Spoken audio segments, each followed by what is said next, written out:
So I guess I found out why people don't pick up hitchhikers now. As I was driving from Texas to Cali, around an hour after I started my drive, I saw this guy with his dog on Route 66 in the middle of nowhere, at least 3 miles away from even the nearest gas station. It's cold and I wasn't in a rush, so I decided to ask him if he wanted a ride. It turns out he was trying to get to a city in Arizona that was only 20 miles off my route, so I offered to let him join the trip. He was chill, seemed normal, and looked like he really cared for his dog. His original story was that he started walking to Mississippi after some stupid reason. He lost his job and everything went down the drain. So he walked and hitched towards Texas, where he got stuck for 3 months and he was trying to get to his mom so she could help him out. I bought him food after asking if he ate, which he said he didn't. Those good deed endorphins are hitting just right, and I feel like I'm doing a good thing. After around 200 miles, he tells me that he just called his mom while I was refilling my gas, and apparently she went to LA for a vacation, so he would just ride with me until I got to Cali. Okay, that's kind of weird and sporadic, but I didn't pay too much mind. We chatted, and again seemed pretty normal until we got to Arizona. He starts bringing up Trump and how the elections were stolen during this timeline. Okay, red flag, but I just ask him to drop it as I don't like to talk about politics. He then asks if I could just drop him off at his girlfriend's house, which he got after his mom passed away and he inherited it in a town in Arizona. He said he called beforehand and that she was expecting him after 3 months away. Also, he mentions almost like nothing during an earlier convo that he has mild schizophrenia. I started putting it all together. I don't think he even has a coherent goal of what he's doing. So when we get to Arizona finally, and we're on the last 10 miles to his now girlfriend's house, which he claims he loves, I start to wonder, am I about to drop a mentally ill man off 2 states away in the middle of nowhere where it's about to get freezing temperatures tonight? Oh, and plot twist, he apparently didn't even have a phone. As we got to his girlfriend's house, I asked him if he wanted me to wait here just in case she wasn't home. And exactly what I thought actually happened. He said, I guess I got the wrong info and she doesn't live there. My other family members live there though. Yeah, let's just go to Cali to see my mom. I thought it was weird, considering he said earlier that his mom was dead. As he sat down in the car, which I have been driving with him in for over 9 hours, I told him that maybe he wasn't in the best mental state at the moment and his mental illness could be playing tricks on him. He flipped out of nowhere and said that if I bring up his schizophrenia again, he would kill me. He wasn't threatening at all, so I simply said, I don't feel comfortable driving you to Cali, but don't want to leave you and your dog in the about to be freezing cold. Do you at least want me to drop you off at a homeless shelter? Screw it, I'll just walk to Cali myself. He said that while he was standing in a mountain town of Arizona where it was about to be freezing cold. He had no money, food, or water with at least 10 miles down a pretty uninhabited road, and I'm pretty sure he didn't have any family that lived in that house that we went to.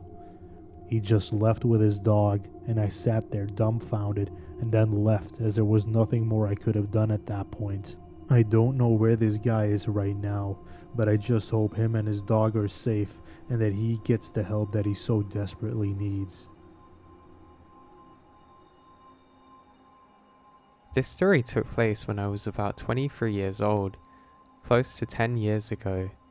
I was living in upstate New York in a very rural area with my ex-boyfriend and his family. He and I used to argue quite a bit.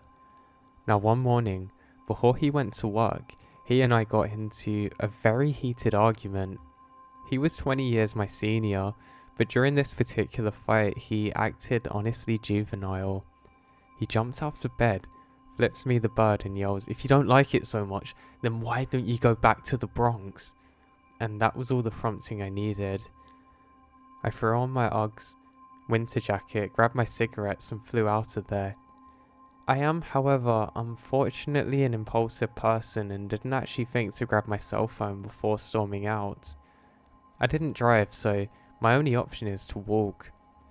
I don't think at that time I intended to walk back to the Bronx, as I was a 3-hour car ride upstate, but I just needed to go for an angry, dramatic walk, you know. And yes, I realised that once I get to the road at the entrance of the trailer park that I have no idea where anything was relative to me, as we had only lived there for a few months at that point, and we didn't really go out a lot. I banked left and just walked, and walked where I knew civilization was.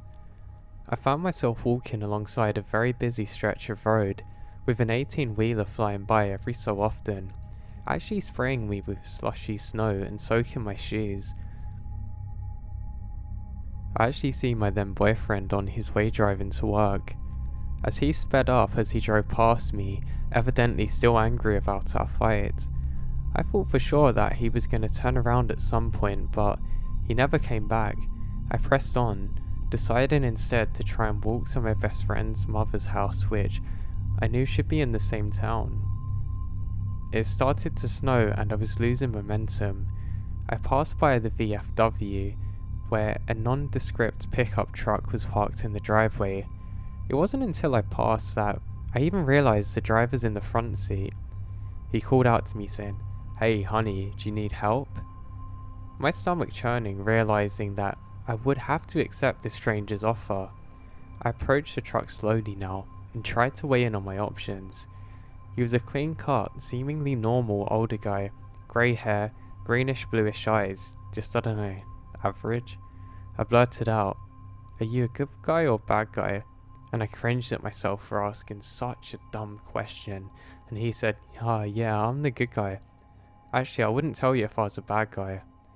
I ignored the alarm bells going off in my head and I hopped in the front seat with him. As we drove, I realised I had no clue where my friend's mum actually lived.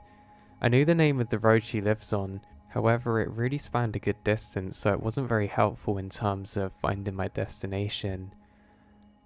I asked to borrow his cell phone so I could try calling my best friend to ask her where I was going. I called 3 times and she didn't answer because she didn't recognise the number. I start feeling inexplicably hopeless. After a few minutes, he says to me, "Where am I from and why am I in the middle of the snow, just wearing pyjamas?" I explained that I'm originally from the Bronx and got into a fight with my boyfriend. He stopped saying, "Hey, you wouldn't be interested in making a little money, would ya?" I chuckled nervously and said, "Oh, no thanks." "Wow, I just figured since you're from the Bronx," and trailed off, realizing at that point that I was almost definitely in a deep situation here. I'm like, "Oh yeah, sure." He eyed me up and down and starts laughing to himself and sneering, saying, sure, she says. I started panicking big time now, and I couldn't show my fear. I quickly start looking around, assessing the pillowy snowbank, thinking I can jump in here if I have no avowal. The house is so far and few between. I became certain that this is my demise now. I'll never know quite why, but it was at this point that he decided to ask me who I was going to see. I quickly blurted out my best friend's mum's name and her husband's full name. He instantly perks up and explained that he knew the husband and they used to do snowmobiling together 20 years ago. Now, I couldn't believe what I was hearing, and I honestly got the greatest feeling of relief washing over me.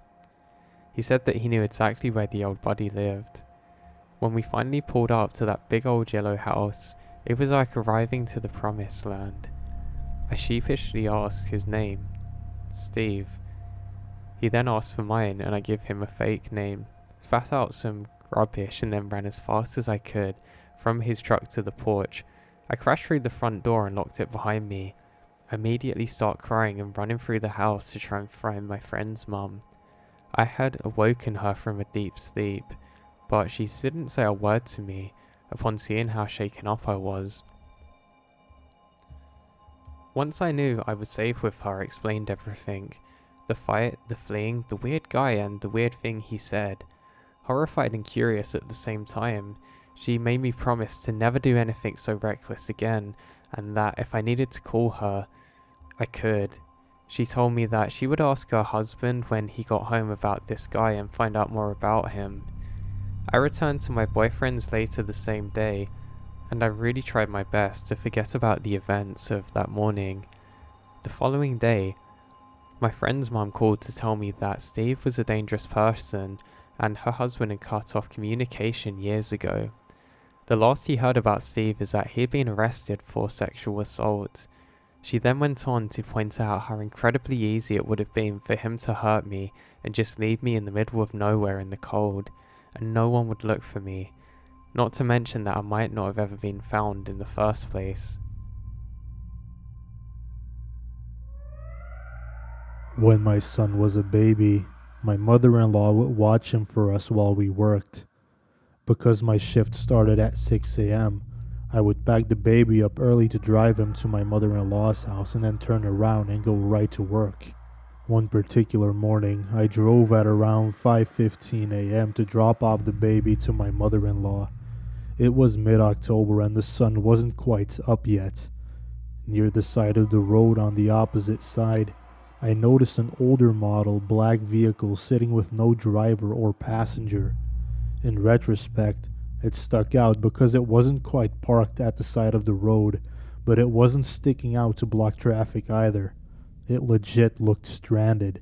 I dropped the baby off with my mother-in-law and left to go to work, using the same main road, passing the same area and seeing the same car. I slowed down because I suddenly noticed a man standing near the front bumper of the car. He was wearing a white button-down shirt, black pants, and he was holding his hands up over his head. In one hand, he was holding a keyring with keys on it. In the other hand, it looked like a wallet. Being very young, I instantly felt bad for this man because clearly he had broken down at the side of the road with no help. To put this in perspective, back then, not everyone had cell phones. I slowed down, and as I got closer, the man's face brightened up, making me feel even better for thinking about being a good person for helping him. Again, clearly, he was a businessman who had broken down on the side of the road, likely late for work, and there I am to help, right? He approaches my car and he says to me, "You've answered my prayers. Could you just take me about a mile up the road?" I said, "Sure, of course. Did your car break down?" He replied with, "Good thing that's not my car." Stupid me then quickly reasoned with it that it must be his wife's car and that he was just keeping his good humor with such a horrible morning. I motioned for him to get into my car and told him to put his seatbelt on. He buckles his seatbelt and I proceed to put the car in drive and ask him if I'm dropping him off at work or where he was going because I wanted to make small talk with my passenger. Within a moment of pulling away from his or not his car, he leans towards me and says, "So do you want to know how many felonies I have?" My heart sunk for a quick second and I laughed, hoping he would be laughing with me. Silence. So I glanced over at him while still trying to drive and keep my composure, and he's just staring at me with a deadpan stare and a smirk on his face. I instantly became panicked and angry, remembering all of the useless self-defense tips I'd learned, realizing that at this point in time, they would do me no good. I was in my car with a stranger that I willingly let in. My hands got tight around my steering wheel, and before I could get another thought in my head, he said to me, "Why did you think that was my car at the side of the road? I'm not even allowed to have a license, let alone a car, you dizzy little girl." And he was laughing the most horrid laugh I'd ever heard. I slammed the brakes as soon as he called me dizzy little girl. There was barely any traffic, although I was hoping a car would have rear-ended me to signal police help or anything. From the pit of my soul, I screamed, "Get the hell out of my car or I'll stab you." I didn't have a knife, and I don't know why I said what I said, but he unbuckled his seatbelt and dashed out of my car. I was so shaken and peeled off as fast as I could. I went straight to work and shared the morning's event with my coworkers. I was crying a lot. It was horrific. After my shift, I went back to the same road so I could pick up the baby from my mother-in-law's house, and that car was still there in the same spot. I pulled into the gas station and asked the cashier if she knew who that black car belonged to, and she said she had no clue. It had been there the day before. I couldn't tell the cashier what happened that morning due to pure embarrassment, so I went to pick up my baby from my mother-in-law's house and went home. I didn't take that main road again for a very long time.